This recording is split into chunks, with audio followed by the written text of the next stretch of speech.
27/10/2025 జరిగిన సంఘటనపై ప్రత్యేక ఆహ్వానితుడిగా నేను ఖండన ఉపన్యాసం ఇచ్చాను.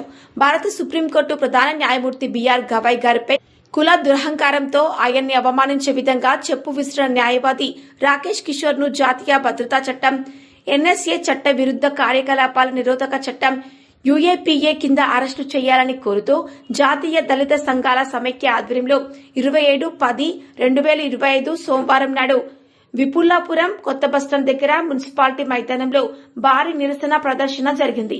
అంబేద్కర్ ఆశయమే మానకు గొప్ప ఆయుధం, నీలం విస్తరించుగాక, జై భీమ్, ప్రజాసేవలో వైదర్ సి అంబేద్కర్, తమిళనాడు రాష్ట్ర కార్యనిర్వాహక అధ్యక్షుడు, ரிபப்ளிகன் பார்ட்டி ஆஃப் இந்தியா அத்தவாலி. அவரது செருப்பை கழட்டி ஐயா அவர்கள் மீது வீசியுள்ளார். சும்மா பக்கமா தான் போடுச்சு, ஆனா கொஞ்ச நேரத்தில் முகத்துல பட்டிருக்கும். இது இந்தியாவில் வாழும் ஒட்டுமொத்த பட்டியலின மக்களுக்கும் விடுக்கப்பட்ட சவாலாகும். அதாவது ஒட்டுமொத்த 42-40 கோடிக்கு மேல வசிக்கும் பௌத்தர்களின் கூட்டமைப்பான தலித் இயக்கங்களில் உருவான பௌத்த மரபை ஏற்றுக்கொண்டு இன்று வாழ்ந்து கொண்டிருக்கும் பட்டியலின மக்கள் மீது வீசிய செருப்பாகத்தான் அது உள்ளது.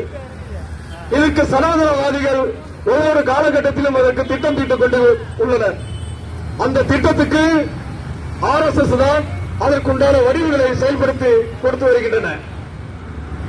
ஒரு குறைந்தபட்சம் இந்திய திருநாட்டில் 3% உள்ள இந்த சாட்பளர்கள் இந்தியாவில் உள்ள 140 கோடி மக்களை நாம் ஆள வேண்டும் என்ற ஒரு சிறிய கண்ணோட்டத்துடன் மேலும் பெரிய பேராசையுடன் இந்திய நாட்டை ஆண்டு கொண்டிருக்கின்றன. இந்த நாட்டை ஆளக்கூடிய, இந்த நாட்டை வகுத்து ஆட்சி அதிகாரத்தை பெறக்கூடிய நாம் இன்னும் முழுமையான ஆட்சி அதிகாரத்தை பெற முடிந்ததா என்று கேட்டால் இன்னும் இல்லை என்றுதான் கூற முடியும்.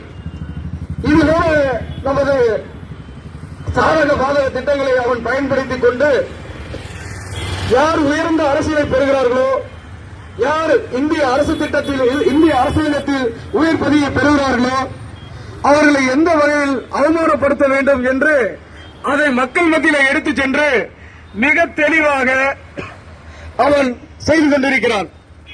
இது இந்திய தேசத்துக்கு விடுக்கப்பட்ட ஒரு சவாலாகும். இந்த இந்திய தேசத்தை ஆளக்கூடிய பட்டியலின மக்களுக்கு நமக்கு விடுக்கப்பட்ட சவாலாகும். அதாவது இதுக்கு உறுதுணையாக செயல்படுவது மத்தியில் ஆளும் பாரதிய ஜனதா கட்சி, மோடி அரசாங்கம் தான்.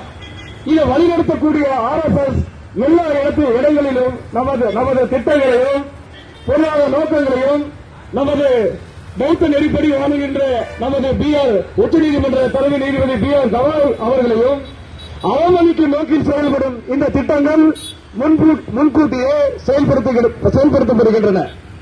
அதனால் நாம் இந்திய தேசத்தில் அவரை அவமதிப்பு செய்தது போல இங்கே நாம் அனைவரும் தமிழகத்தில் ஒன்று சேர்ந்து இருந்து ஒவ்வொரு விஷயமும் சாதிக்க வேண்டும்.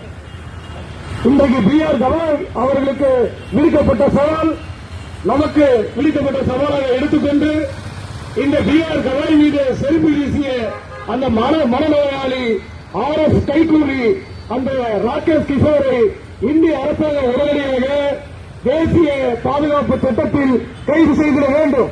இல்லையே மாண்புமிகு பாரத பிரதமர் அவர்களும் உள்துறை அமைச்சர் அமித்ஷா அவர்களும் இந்த பதவியை ராஜினாமா செய்துவிட்டு கிளம்ப வேண்டும்.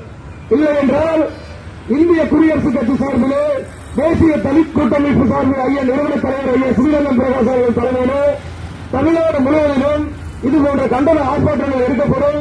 மேலும் இறுதிக்கட்டமாக டெல்லியில் உள்ள பிரதமர் மோடி அலுவலகத்தில் முன்னரையும் நாங்கள் மிகப்பெரிய கண்டன ஆர்ப்பாட்டம் தேசிய தலித் இயக்கங்களின் கூட்டமைப்பு சார்பில் நடத்தப்படும் என்று கூறி விடைபெறுகிறேன். நன்றி, வணக்கம். ஜெய் ஹிந்த்.